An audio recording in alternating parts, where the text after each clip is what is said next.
画材オタクの皆様。欲望に任せて買ったはいいが、全く使っていない画材ってありませんか？私は山ほどあります。特に、これ。アクリル絵の具とアクリルガッシュはほとんど使っていません。今回の動画では、これをじゃんじゃん使って塗り絵を仕上げていきます。ちなみに、アクリル絵の具とアクリルガッシュの違いは、アクリル絵の具は透明度が高く、仕上がりはツヤがあります。アクリルガッシュは不透明でマットな仕上がりです。コピー用紙を用意します。必要な枚数はお好きなだけ。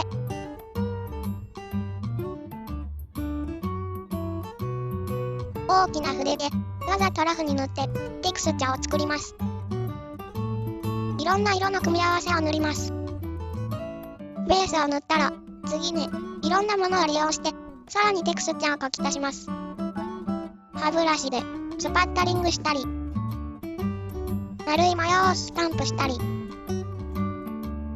スポンジで模様をつけたり、ステンシルやプチプチシートなど身近なものを何でも利用してみてください。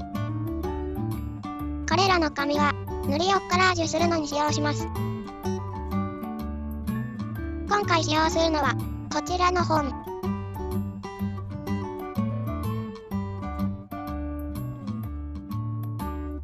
コラージュで仕上げるのにはこれくらいシンプルな絵柄の方が向いています。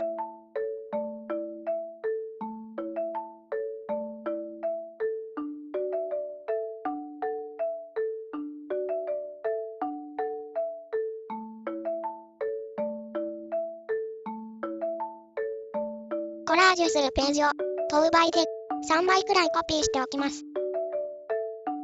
イラストをトレースするのにカーボン紙やチャコペーパーを使います。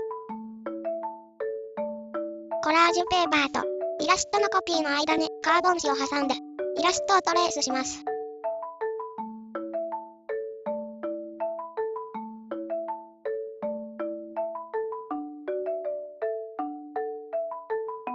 トレース線に沿って切り抜きます。小熊のジャッキーのパーツが切り抜けました。ジャッキーは結構細かく切り抜いていますが、耳と顔の部分を一緒に切り抜くなど、切り抜き方は好みでアレンジしてください。プリントアウトしたイラストにパーツを貼り付けていきます。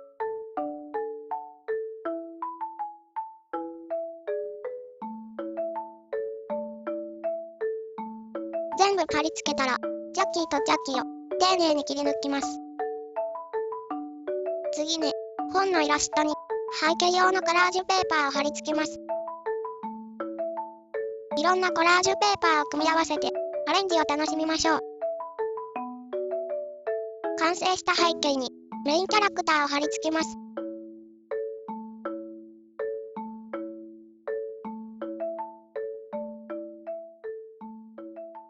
なんとなく物足りなかったので、この後背景に花雪を足しました。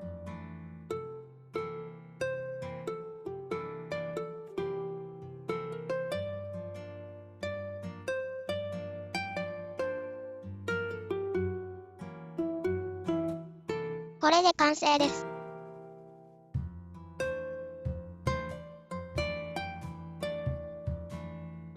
長らく放置していた画材を無駄にしないで済みました。私はアクリル絵の具でコラージュペーパーを作りましたが、皆さんお手持ちのオイルパステルとか岩彩とか宝の持ち腐れをぜひご利用ください。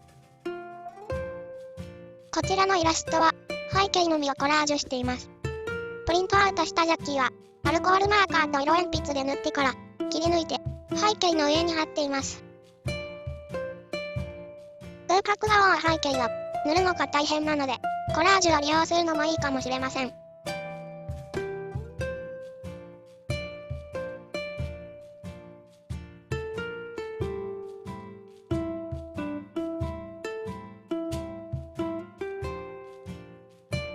このページはすべてコラージュで仕上げました。元のイラストと全く同じというわけではなく、自分が作りやすいようにアレンジしています。背景はいろんなカラージュペーパーを裂いて、ストライプ状に貼っています。コラージュを作るのは、とてもリラックスできて楽しかったです。色鉛筆塗りでは作れないような、独特の質感も好きです。ところで、コラージュに使う糊ですが、今回、液状糊とスティック糊を両方使ったのですが、私はスティック糊をおすすめします。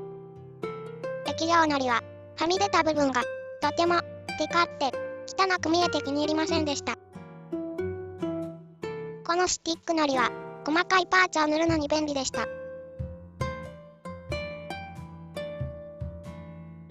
リフィルも販売されています。さらに、小さいパーツを貼るのには、ペンタイプの糊も便利です。生命の危機を感じる暑さが続いています。無理しないで、私みたいに、だらだら過ごしましょう。ご視聴ありがとうございました。